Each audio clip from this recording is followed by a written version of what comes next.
Meus irmãos, a paz do Senhor Jesus, eu já quero que você deixe o seu like nesse vídeo e, caso não seja inscrito no canal, já se inscreva aqui no canal para ficar por dentro de tudo aquilo que a gente posta. Hoje o assunto é como reagir diante de um trabalho de feitiçaria. Um assunto muito importante. O tema desse vídeo foi sugerido pelo meu irmão, o José, do canal JG Hidráulica. Caso você não conheça também o canal dele, procure aí JG Hidráulica, um canal muito bom que fala sobre construção civil, sobre hidráulica e outros assuntos em geral, que vai ser muito bacana você ver, assistir e acompanhar, tá ok? Ele sugeriu esse tema para esse vídeo, creio que por alguma curiosidade pessoal dele ou não, mas sugeriu. Então, o tema do vídeo é esse: como reagir diante de um trabalho de feitiçaria. Então, um tema bastante complexo. E quando nós olhamos para a palavra de Deus, para a Bíblia Sagrada, nós vemos que Deus, ele trata sempre o trabalho de feitiçaria como algo errado e como algo que vai contra a vontade de Deus. Tudo aquilo que vai contra o Evangelho, contra a palavra de Deus, é algo errado. Lá no próprio livro de Apocalipse fala algumas pessoas que ficarão de fora do reino de Deus. E uma delas são os feiticeiros, ou os que praticam feitiçaria. Então, vamos lá. Eu separei aqui algumas palavras, alguns versículos bíblicos que vão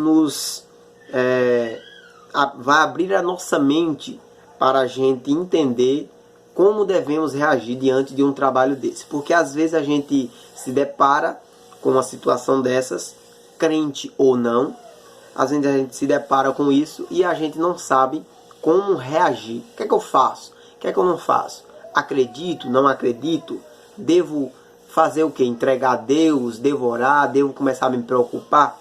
Então vamos ver o que é que o que é que a palavra de Deus, o que é que a Bíblia diz. Separei aqui alguns versículos. Primeiro, Marcos capítulo 5, versículos 7 ao 9. Vamos lá.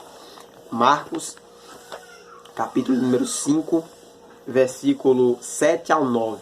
Diz assim: E clamando com grande voz disse: Que tenho eu contigo, Jesus, Filho do Deus Altíssimo? Conjuro-te por Deus que não me atormentes. 8. Porque ele dizia: Sai deste homem, espírito imundo. E perguntou-lhe: Qual o teu nome? E lhe respondeu dizendo: Legião é o meu nome, porque somos muitos. Essa passagem aqui fala sobre o endemoniado de Gadareno. O endemoniado Gadareno, que por muito tempo atormentava aquele lugar, aquela região, e só foi Jesus chegar e expulsou aquele demônio, expulsou aquela legião de demônios, porque eram muitos que habitavam o corpo daquele homem. Então, quando Jesus chegou lá, eles foram rapidamente expulsos, porque quando Deus está na vida de alguém, nenhum espírito imundo consegue ficar de pé. Ou seja, nós já aprendemos nessa palavra aqui que Deus, ele é maior do que qualquer inimigo. Então, quem tem intimidade com Deus, não existe inimigo que fique de pé diante dele, porque Deus está com ele. Esse foi o primeiro versículo. Vamos ver agora o que diz lá em 1 Reis, capítulo 18. 1 Reis, capítulo 18, versículo 28 e 29. Diz assim: E eles clamavam em altas vozes e se retalhavam com facas e com lancetas, conforme o seu costume, até derramarem sangue sobre si. E sucedeu que, passando o meio-dia, Profetizaram eles até que a oferta de manjares se oferecesse. Porém não houve voz, nem resposta, nem atenção alguma. Vamos agora para 1 Reis, mesmo capítulo, versículo 37 e 38, que diz assim: Responde-me, Senhor, responde-me, para que este povo conheça que Tu és o Senhor Deus e que Tu fizeste voltar o seu coração. Então caiu fogo do Senhor e consumiu o holocausto, a lenha, as pedras, o pó, e ainda lambeu a água que estava no rego. Essa passagem aqui fala sobre Elias e os profetas de Baal, quando fizeram um desafio de qual Deus era verdadeiro. Os profetas de Baal, eles se retalhavam, fizeram toda uma cerimônia, mas o seu Deus, Baal, não respondeu. Enquanto Elias fez aquilo que Deus se agradara, e então Deus respondeu com fogo do céu. Então, nós já vemos aqui mais uma coisa, que Elias, que era profeta de Deus, não foi envergonhado pelos profetas de Baal, porque Deus é maior do que os falsos deuses. Então, mais uma palavra que demonstra que Deus, ele tem poder sobre todas as coisas. E quem tem intimidade com Deus está além dessas coisas, porque Deus está com ele. Vamos ver agora o que diz lá em Atos, capítulo 28, dos 5 ao 6. Atos dos Apóstolos, capítulo 28, versículos 5 e 6, que diz assim: Mas, sacudindo ele a víbora no fogo, não sofreu nenhum mal. E eles, esperando que viesse a inchá-lo, cair morto de repente, mas tendo esperado já muito, e vendo que nenhum incômodo lhe sobrevinha, mudando de parecer, diziam que era um deus. Então, essa passagem aqui fala sobre Paulo quando estava na ilha de Malta. Eles fizeram uma fogueira e a Bíblia diz que uma víbora veio e mordeu Paulo, picou Paulo. Só que muitos esperavam que Paulo morresse por causa do veneno da víbora, ou que o local ficasse pelo menos inchado. Mas Paulo jogou a serpente fora e não teve dano algum sobre ele. Por quê? Porque a autoridade de Deus era tamanha sobre a vida de Paulo que aquele mal não sobreveio sobre ele, não caiu sobre ele, porque Deus já tinha o curado. Deus o livrou do veneno daquela víbora. Então nós já vemos mais uma passagem onde Deus sempre livra o seu povo, aquele que tem intimidade com ele. Vamos ver agora o que diz lá em 1 João 4:4. Lá no finalzinho, pertinho de Apocalipse.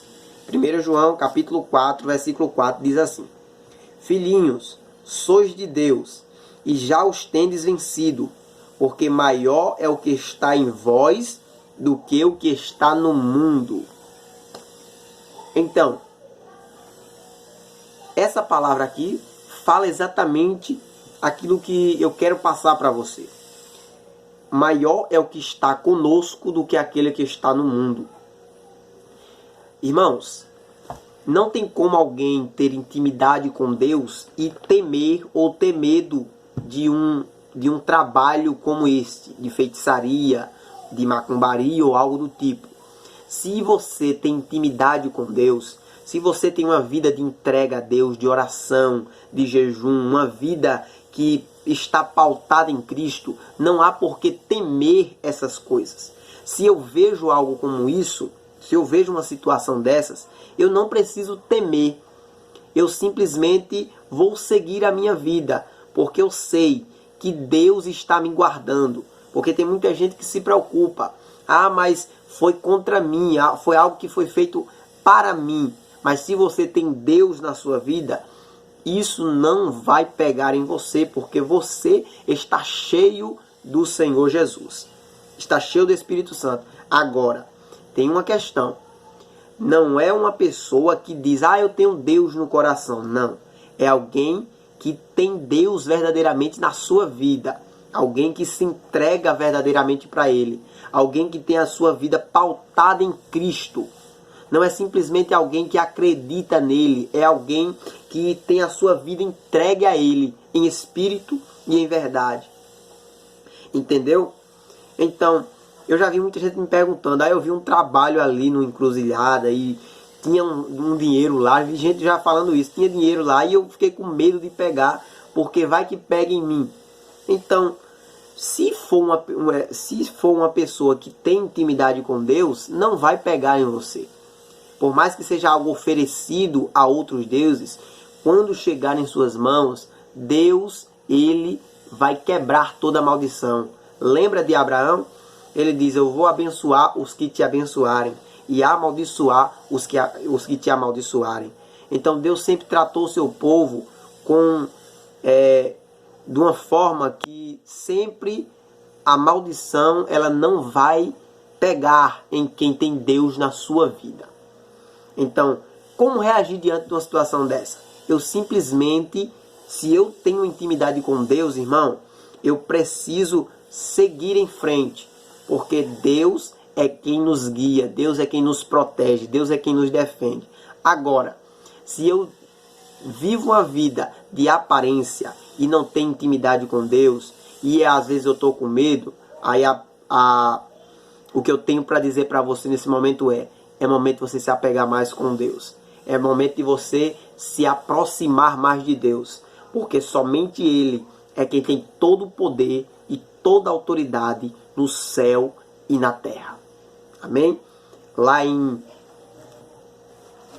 Efésios 6 fala sobre a armadura de Deus. Você deve tomar toda a armadura de Deus para resistir ao inimigo. Isso não é uma batalha carnal, física, mas espiritual. Você deve tomar toda a armadura de Deus para que assim nenhum ser maligno e espiritual possa atingir a tua vida. Amém? Lembre-se sempre, nós temos 3 inimigos. A carne, o mundo, mas também temos Satanás como inimigo. Então, as coisas naturais são reais e as coisas espirituais também são reais. Você deve sim se preocupar com a sua vida espiritual. Cuidado para não viver uma vida de aparência e cair em uma situação dessas. Amém? Que Deus abençoe tua vida. Espero ter sanado a sua dúvida. Deixe já o seu gostei mais uma vez aqui nesse vídeo. E se inscreva no canal caso você não seja inscrito. A paz do Senhor Jesus. Até a próxima e um abraço.